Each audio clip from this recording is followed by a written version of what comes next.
इस दुनिया में एक ऐसा भूतिया घर भी है कि जिसकी दीवारों से आवाजें आती हैं और ये आवाज उस घर में रहने वाले सदस्यों को अपने ही घर वालों को मार देने के लिए मजबूर कर देती है। दुनिया के सबसे फेमस पैरानॉर्मल इन्वेस्टिगेटर वॉरेन का नाम तो आप सभी ने सुना ही होगा। जब उन्होंने इस घर की जांच की थी तो उन्होंने ये कहा था कि ये जो केस है वो उनकी ज़िंदगी का सबसे ज़्यादा खतरनाक केस है। अगर आप भी भूतिया फिल्में देखने का शौक़ रखते हैं तो आप सब समझ ही गए होंगे कि आज की वीडियो में मैं बात करने वाला हूँ एमिटे के बारे में। इस घर में घटी सच्ची घटनाओं पर आधारित एक नॉवल भी लिखा गया है और साथ ही बनी है इस दुनिया की सबसे ज़्यादा डरावनी फिल्म भी है। ये सारी बातें तो आपको पहले से ही मालूम होगी, लेकिन आपको इस घर की डार्क हिस्ट्री के बारे में नहीं पता होगा। तो भैया हो जाओ तैयार, क्योंकि आज हम चलने वाले हैं एक भूतिया घर एमिटे की सैर पर, और जहाँ पर हम जानेंगे डार्क हिस्ट्री के बारे में और साथ ही साथ इस घर में घटी सच्ची घटनाओं के बारे में आज के फाड़ू वीडियो में।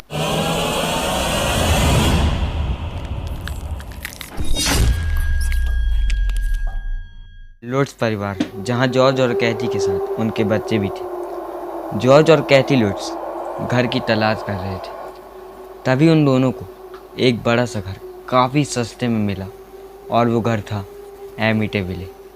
अच्छा, उनको इस घर की हिस्ट्री मालूम थी, लेकिन ये घर उनको काफ़ी सस्ते में मिल रहा था, तो उन्होंने लालच में आकर उस घर को ख़रीद लिया। चलो, जॉर्ज लुट्स और कैथी लुट्स को तो इस घर की हिस्ट्री मालूम थी, लेकिन हो सकता है कि आप में से काफ़ी सारे लोगों को इस घर की हिस्ट्री ना मालूम हो, तो चलो मैं शॉर्ट में बता देता हूँ। इनके घर खरीदने से ठीक 1 साल पहले 23 साल का रोनाल्ड, जो इस घर में रहता था, उसने अपने ही फैमिली मेम्बर को ऊपर पहुँचा दिया था। ऐसा नहीं था कि रोनाल्ड को अपने घर वालों से कुछ खास दुश्मनी थी। पुलिस ने उसको पकड़ा और पूछा कि भाई तुमने ऐसा कांड क्यों किया, तो उसे खुद को समझ में नहीं आ रहा था कि उसने ये क्या कर दिया, क्योंकि वो तो अपने परिवार के साथ खुश था। लेकिन हाँ, रोनाल्ड ने एक स्टेटमेंट ज़रूर दिया था। उसने कहा कि उसके सोते वक्त रात में उसकी घर की दीवारों से आवाज़ें आया करती थी और वो आवाज़ें उससे कहा करती थी कि तुम अपने घर वालों को मार दो। अभी उसने अपने आप को बचाने के लिए कहा या फिर कोई मनगढ़ंत कहानी बताई, ये तो किसी को नहीं पता। क्या आप इस घर में जाना चाहोगे जहाँ पर एक इंसान ने अपने ही परिवार के सदस्यों को ऊपर पहुँचा दिया हो? आप इसे खरीद कर वहाँ रहना चाहोगे? लेकिन जॉर्ज और कैथी ने ये हिम्मत वाला काम करके दिखाया। तो उन्होंने सोचा घर में रहने से पहले घर को पवित्र करवा लेते हैं। तो उन्होंने पास के चर्च से फादर को चर्च से बुलवाया, और फादर को भी इस घर की हिस्ट्री के बारे में ज़्यादा कुछ पता नहीं था। और जैसे ही फादर उस घर के पहले मंजिल के बेडरूम में पहुँचे उसे पवित्र करने के लिए, और उन्होंने जैसे ही उस कमरे में पवित्र जल छिड़का, तभी उन्हें यह एहसास हो गया था कि इस कमरे में कुछ गड़बड़ ज़रूर है। उन्हें अजीब सी ठंड लगने लगी। कमरे में किसी के मौजूद होने का एहसास हुआ, लेकिन फिर भी फादर, जो कि श्योर नहीं थे, तो उन्होंने घर वालों को डराया नहीं, लेकिन हाँ, लुट्स फैमिली को वार्न ज़रूर किया।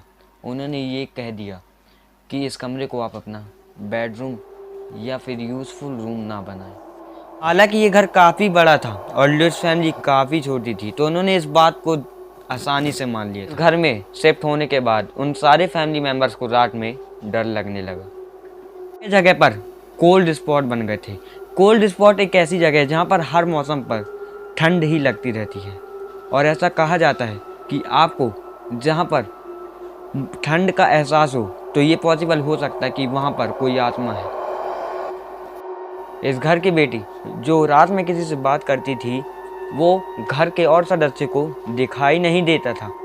धीरे धीरे सबकी तबीयत खराब रहने लगी, सब लोग चिड़चिड़े हो गए, और एक रात को अचानक जॉर्ज की नींद रात को 3:15 पर खुली। ये वही समय था जब रात के समय इसी घर में रोनाल्ड ने अपने घर के सभी सदस्यों को अपने ही हाथों से खत्म कर दिया था। जब जॉर्ज की आंख खुली तो उसने देखा कि बिस्तर पर उसकी बीवी की जगह कोई बूढ़ी सी औरत लेटी हुई है जो बहुत जोर जोर से हंस रही है। जॉर्ज काफी ज्यादा डर गया, लेकिन तभी एक झटके से उसकी नींद खुली। उसने देखा कि वो सपना देख रहा था, लेकिन ये सपना इतना ज्यादा रियलिस्टिक था कि उसने जॉर्ज के दिमाग पर एक काफी गहरा असर छोड़ दिया। उसके बाद यह घटनाएं और भी ज्यादा बढ़ती चली गईं। केवल जॉर्ज ही नहीं, घर का हर सदस्य काफी ज्यादा परेशान होने लगा था। हर किसी के साथ कुछ न कुछ अजीब घटना घट रही थी और एक दिन इन लोगों ने फैसला किया इस घर को छोड़ देने का। वो लोग बिना अपना कोई सामान लिए तुरंत उस घर से निकल गए, क्योंकि वो समझ गए थे कि अगर वो इस घर में 1 मिनट और भी रुके तो हो सकता है उनके साथ कोई हादसा हो जाए। तो भैया मोरल ऑफ द स्टोरी ये है कि कभी भी आपको कोई बड़ा आलीशान सा मकान अगर काफी सस्ते दामों पे मिल रहा है तो उसकी हिस्ट्री के बारे में जाने बिना उस घर को खरीदने की गलती मत करना। खैर इतना सब कुछ होने के बाद जब ये लोग घर छोड़कर चले गए तो ये घटना पूरे शहर में आग की तरह फैल गई। वॉरेंस जो उस समय के काफी ज्यादा फेमस पैरानॉर्मल इन्वेस्टिगेटर थे उन तक भी ये बात पहुंची और जब वो लोग इस घर की इन्वेस्टिगेशन करने आए तब उनके साथ भी कई घटनाएं घटी। उन्हें भी किसी की मौजूदगी का एहसास हुआ, लेकिन वॉरेंस भूतों से डरने वाले नहीं थे। उन्होंने इस घर की पूरी इन्वेस्टिगेशन की और इसी इन्वेस्टिगेशन के दौरान एक फोटो में उन्होंने एक छोटी बच्ची के भूत को इस घर में कैप्चर किया। अभी आपके सामने स्क्रीन पर ये जो फोटो है ना, ये असली फोटो है जिसे वॉरेंस ने खींचा था और ये एमिटीविले में खींची गई थी। कहा जाता है कि ये छोटी बच्ची रोनाल्ड के परिवार का ही हिस्सा थी। उसके बाद जब वॉरेंस ने इस घर की डार्क हिस्ट्री के बारे में पता लगाया तब उन्हें मालूम चला कि साल 1924 में यहाँ पर एक कॉटेज हुआ करता था जहाँ पर जॉन नाम का एक आदमी रहता था। ये ब्लैक मैजिक प्रैक्टिस करता था और उसकी बॉडी यहीं पर इस जमीन के नीचे दफन है। जब वॉरेंस ने इस जगह के बारे में और ज्यादा रिसर्च किया तो पता चला इस जगह की बहुत ज्यादा डार्क हिस्ट्री है। बहुत सालों पहले यहाँ पर पागल लोगों को रखा जाता था और जब वो पागल मर जाते थे तो उन्हें यहीं पर दफना दिया जाता था। तो शायद इन्हीं सब घटनाओं की वजह से ये जगह इतनी ज्यादा नेगेटिव एनर्जी से भरी हुई थी और इसी नेगेटिव एनर्जी के चपेट में आकर रोनाल्ड ने इतनी बड़ी घटना को अंजाम दिया था कि उसने अपने ही परिवार को खत्म कर दिया। बाद में जब लुट्स फैमिली ने इस घर को छोड़ दिया तो ये घर काफी ज्यादा फेमस हो गया। बाद में इसमें घटी घटनाओं के ऊपर बेस्ड एक नॉवेल लिखा गया और फिर उसी नॉवेल की कहानी पर बेस्ड बनाई गई एमिटीविले हॉरर नाम की मूवी, जो आई एम श्योर आप लोगों ने देख ही रखी होगी। जस्ट इमेजिन कीजिए कि आप उस घर के अंदर बैठे हुए हैं और उसी घर के ऊपर बनी हुई हॉरर फिल्म देख रहे हैं। मतलब सोच कर ही गूज बम्स आ जाते हैं। खैर इस घर में जो भी भूतिया घटनाएं हुई थी उनके बारे में केवल कहानियां ही हैं, क्योंकि लुट्स फैमिली उन्हें किसी के सामने साबित नहीं कर पाई। हालांकि लुट्स फैमिली ने इन घटनाओं के बाद कभी भी उस घर में वापस जाने की हिम्मत ही नहीं की। लेकिन जब पुलिस ने इनका लाई डिटेक्टर टेस्ट किया तो लुट्स फैमिली का हर मेंबर इसमें पास हो गया। तो इससे तो हम यही मान सकते हैं कि ये लोग झूठ नहीं बोल रहे थे। इनने जो भी बताया इनके साथ वो घटनाएं घटी होंगी। लेकिन अब मैं आपको बताने वाला हूं एक और फैक्ट जो आपको सोचने पर मजबूर कर देगा। ईयर 1979 में इसी घर में जिम और बारबरा रहने आए। वो लोग काफी लंबे समय तक इस घर में रुके। उन्होंने यहाँ पर कई सारी फोटोज भी खिंचवाई थी जो इंटरनेट पर आज भी अवेलेबल है और उनके अकॉर्डिंग इस घर में उन्हें तो कोई भी पैरानॉर्मल एक्टिविटी महसूस नहीं हुई। तो ये कैसे पॉसिबल है कि एक ही घर में एक परिवार को भूतिया घटनाओं का सामना करना पड़ा, वहीं दूसरा परिवार आराम से उस घर में रहकर चला भी गया। कई साल बीतने के बाद जॉर्ज और कैथी के बच्चे बड़े हो गए तो उन्होंने एक इंटरव्यू में बताया कि उनके पिता काला जादू प्रैक्टिस करते थे। वो अपनी गरीबी को मिटाने के लिए बुरी आत्माओं की शक्तियों का सहारा लेना चाहते थे और शायद उनकी इन्हीं सब हरकतों की वजह से उनके परिवार को इन सब घटनाओं का सामना करना पड़ा। तो क्या इसका मतलब यह है कि उस घर की डार्क हिस्ट्री का और रोनाल्ड के साथ घटी घटनाओं का लुट्स फैमिली के साथ जो घटनाएं घटी थी कोई संबंध नहीं था? मतलब जॉर्ज खुद काला जादू प्रैक्टिस करता था, शायद इसी वजह से उनकी फैमिली को इन सारी पैरानॉर्मल एक्टिविटीज का सामना करना पड़ा। खैर मुझे भी यही लगता है कि कोई जगह खराब नहीं होती, खराब होती है हमारी खुद की एनर्जी। हम खुद ही पॉजिटिव या नेगेटिव वाइब्स को अपनी तरफ अट्रैक्ट करते हैं। हम खुद जैसी सोच रखते हैं या जैसा काम करते हैं हमारे साथ भी वैसी ही घटनाएं घटने लगती हैं। क्योंकि अगर ये घर वाकई में इतना ज्यादा भूतिया होता तो जिम और बारबरा के साथ भी कोई ना कोई घटना तो जरूर घटती, या हो सकता है कि उनके साथ भी कोई घटना घटी हो लेकिन उस घटना का जिक्र उन्होंने कभी किसी से नहीं किया। खैर फिलहाल तो अभी रोनाल्डो जेल में है, जॉर्ज और कैथी इस दुनिया में नहीं है, उनके बच्चे काफी बड़े हो चुके हैं और आज भी इस घर के अंदर जाने की कोई हिम्मत नहीं करता है। क्योंकि भैया जब से हॉलीवुड ने इस घर के ऊपर बेस्ड एक हॉरर फिल्म बनाई है तब से लोग इस घर से 10 फीट की दूरी बनाकर ही रखते हैं। आज का वीडियो आपको पसंद आया? वीडियो पसंद आता है वीडियो को लाइक कीजिए, चैनल को सब्सक्राइब कीजिए। मिलते हैं अगले और तगड़े फाड़ू वीडियो में।